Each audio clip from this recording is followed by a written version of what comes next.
The early days of coaching were exciting and terrifying. There were a small number of us who found this work and who found each other in this work. And other than that, there was nothing. There was nothing in the way of infrastructure or rules or awareness. As I say, it was equal parts exciting and terrifying. We had a blank canvas, particularly because we were the first chapter in Canada to really start doing anything of note. We also got to decide what we wanted to do as a group and how we wanted to create this community.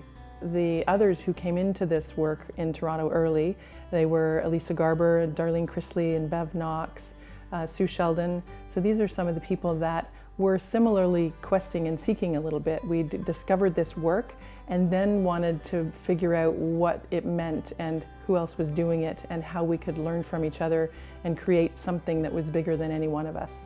In the early days, all it took to be an ICF chapter was to tell the ICF you wanted to do that and then to bring some people together and create that community.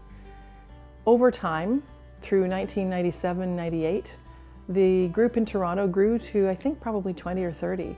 By the time the beginning of '99 rolled around, the ICF had determined that each local group that wanted to be an official chapter needed to go through a certification process. The folks that stepped in behind us took it upon themselves to go through that certification process, and the ICF Toronto chapter was born. Everyone who has stepped into any sort of leadership role along the way has done a spectacular job. And it's interesting because it's always been the right thing at the right time. The certification process and the PRISM Award and just the scope and scale of the meetings, it's extraordinary. But we all had a belief that there was something important that would come of this, and it has. In many ways, the work of coaching has evolved, and in many ways it stayed really similar to what it was when we first began.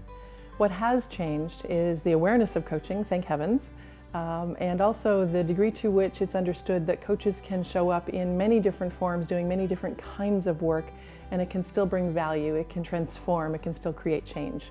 When I look at the ICF chapter in Toronto today, I am incredibly proud. It is astonishing to see what's been created over 20 years. And I see continued potential. It's really exciting. So I want the chapter to continue doing all of the things that it has been doing in supporting members and growing and creating awareness for coaching and giving back to the community. All of those things are really wonderful. And I believe that the Toronto chapter has and will continue to have a role as a leader at the global level. This has been a really exciting thing to witness over this past 20 years.